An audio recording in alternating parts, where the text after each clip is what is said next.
生活保護を結構受ける人が多くなった方がいいんじゃないかという話をちょこちょこしていて、で、先ほどもツイッターで生活保護と年金もらう人が今日本の3割になってて、5割になったら民主主義の国だともう、国としての、なかなか長期的には難しいよねっていうのが書いてあるんですけど、で、そうするとじゃあ生活保護の人が増えるのは良くないのではないかというふうに僕は思っているというふうに誤解をされるんですけど、僕は生活保護の人めちゃめちゃ増えるべき派なんですよ。これは結構ね、ちゃんと説明しないと分かっていただけない部分だと思うんですけど、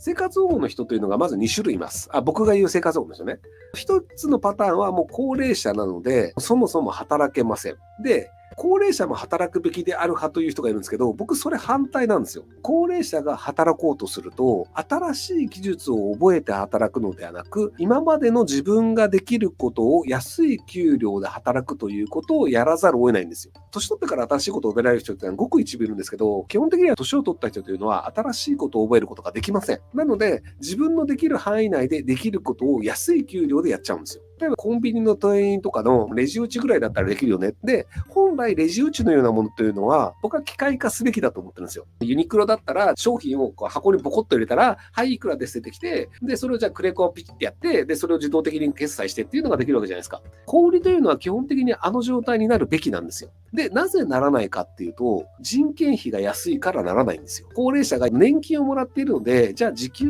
800円でもいいですよ。なぜなら年金で5万円もらえるから、時給800円で働いて、プラスアルファじゃあ4万円ぐらい稼げたら、年金の6万円と4万円足して月に10万円だから、じゃあ暮らせますよねっていう形で、安く働くというのにしてしまうんですよ。で、そうすると、月4万円でコンビニの店員やりますっていう人と、若者が同じ値段で、じゃあ月4万円になりますって言ったら、若者は月4万円で暮らせるわけないじゃん。家賃払って結婚して子育てしてってなるので、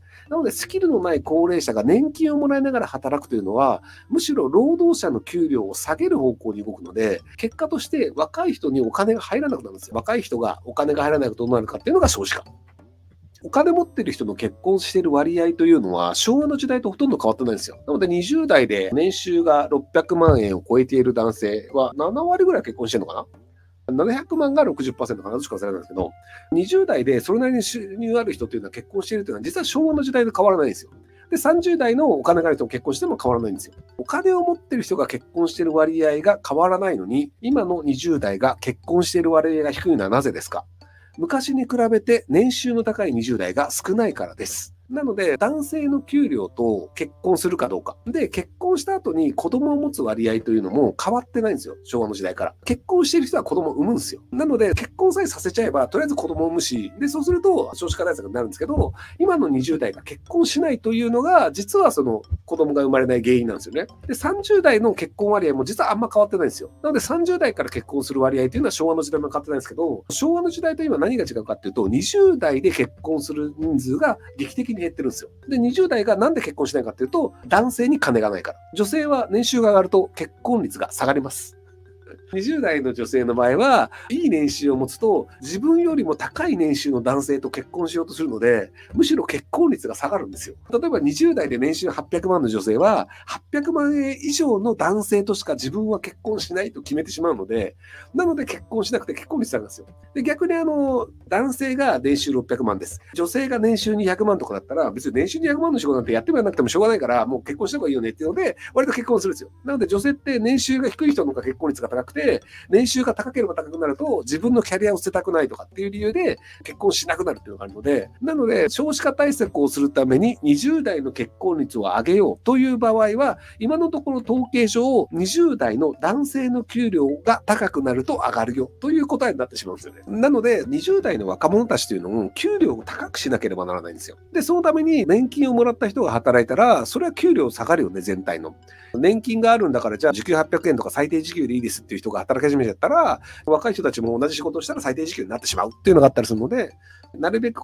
若い人たちが給料を高くするためには、高齢者が働くべきではない。アベプラでもあったんですけど、生活保護というのを地方自治体が断ることというのは基本的には損であるって話をしたんですよね。じゃあなぜ損なのか。生活保護って家賃と生活費5万円ぐらいで、だから都内だと家賃がね、7万円ぐらい、6万、7万ぐらいで、生活費の5万円ぐらいもらえて、だいたい1人当たり12、3万円もらえるんですよ。地方だと11万円とかもらえるんですけど、11万円の内訳というのが4分3の国が出します。で、4分の1を地方が出します。なんですけど、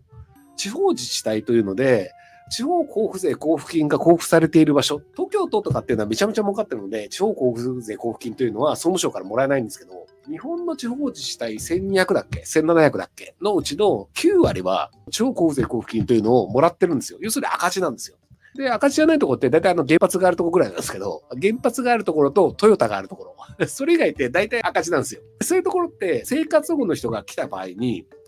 国が全額出してくれるんですよ。例えば、群馬帝国の町に生活保護の人が生活保護を申請すると、その人の生活費っていうのを国が出してくれるんですよ、全額。だから11万円だったら11万円国が出してくるんですよ。そうすると、生活保護の人っていうのは、群馬帝国のなんとか村みたいなところで、11万円分、生活保護の人って家賃を払って飯を食って手元にお金が残らないので、そうすると単に国からもらったお金がその地域に流れるんですよ。大家さんだったりとか食い物だったり。っていうので、大家さんは収入がありました。食い物を食ったおかげで、じゃあそこの地域の八百屋さんの売り上げが上がりました。魚屋さんの売り上げが上がりました。コンビニの売り上げが上がりました。っていうので、売り上げが上がるんですよ。なので、その地域にとってみたら、生活保護の人来てくれてよかったよね。っていう話なんですよ。生活保護の人1人だったらじゃあ11万円だけど、生活保護の人が1000人来たら1億円でいいんだよね。今僕ちょっと頭悪いんで計算回らないんだけども。1000人が10万円だから1億円だよね。だから生活保護の人が1000人住めるようにしておくと、それだけで毎月1億円の売り上げがその地域で発生するんですよ。めちゃめちゃ得じゃない？いや、だから僕、地方自治体のトップになったら、生活保護の人めちゃくちゃ集めると思うんだよね。だって何にもしなくても国が金くれるんだからさ、生活保護の人1000人集めたら、その月1億円回るわけでしょ？超お得じゃん。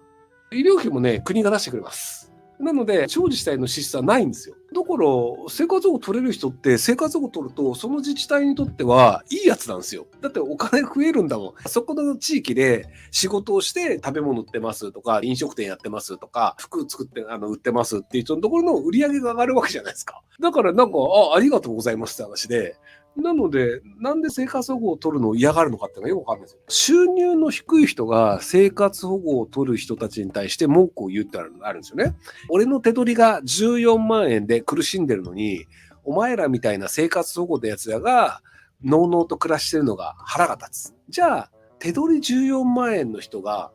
14万円ですと。で、生活保護の人が増え続けたらどうなるか。低収入で働いてる人がどんどん生活保護を取り始めると、人手不足になるんですよ。で、人手不足になるとどうなるかっていうと、働いてる人たちの時給が上がるんですよ。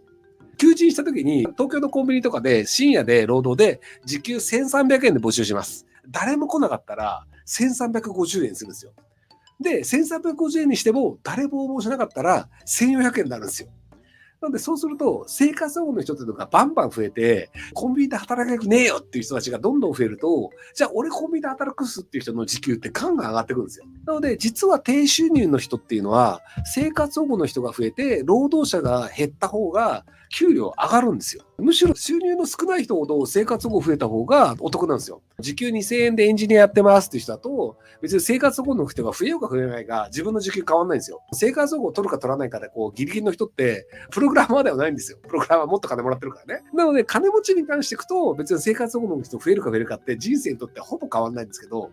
収入の少ない、手取りの少ない人ほど生活保護の人が増えた方が自分の時給が増えて幸せになるよって話なので、生活保護はみんなガンガン取らせた方が、生活保護に頼りたくない、自分で働きたいんだっていう人は収入が増えるんですよ。だから生活保護みんなで応援した方がよくねっていうのが一応僕の今のところ合理的に考えた結論なんですけど、会社はね、潰れるのが良くないという考え方が間違ってるんですよ。生活保護が取れるんだったら、潰れていいんですよ。だって失業してお金がありません。だから生活保護取ります。じゃあ、会社が潰れて困るのは経営者だけなんですよ。じゃあ、会社が潰れて、その経営者以外がどうなるか。例えばじゃあ、村にコンビニが2軒ありました。で、1軒がじゃあ月の売り上げが500万円。で、もう1軒が月の売り上げが600万円。で、500万円のコンビニが潰れました。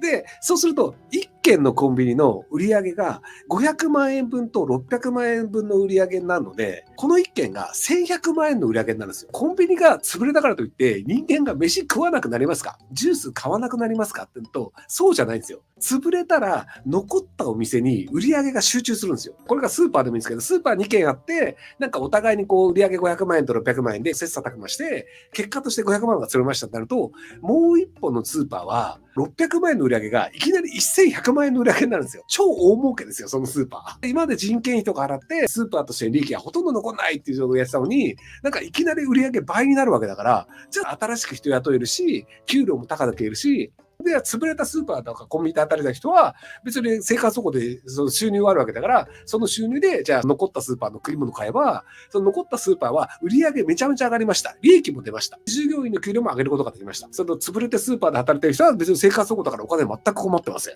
で、そこのお金でスーパーで買いますってなるので、実は潰れるべき会社というのは潰れた方が幸せな人は増えるんですよ。これが間違いなのよ。売り上げ上がらんよって書いてるんだけど、店が潰れても人間が食う量は減らないんですよ。100人の村があって、100人の村に食料品店が2店舗ありました。51人と49人がその飲食店で食ってますと。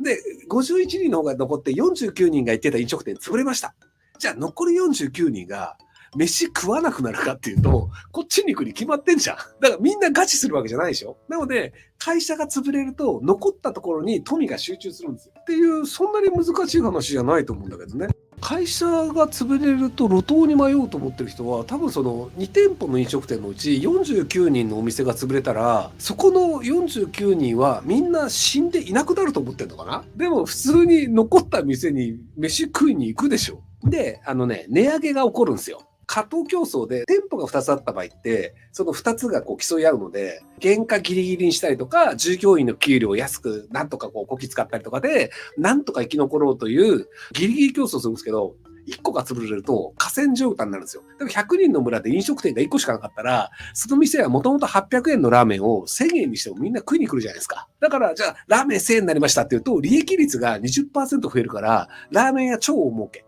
だから従業員の給料も上げられますと。ただじゃあ、800円のラーメンが1000円になりました。だから支出が減って大変です。でもこれって生活保護だと収入増えるんですよ。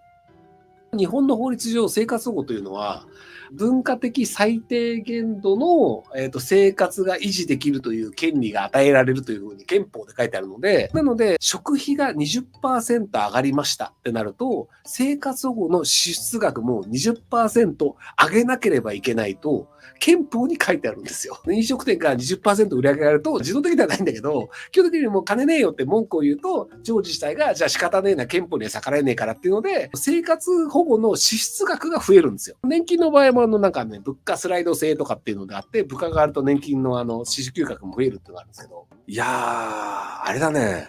スパチャ全然進まないね。というわけで、生活保護もらってください。ご視聴ありがとうございます。今回の動画はこちらからの切り抜きになります。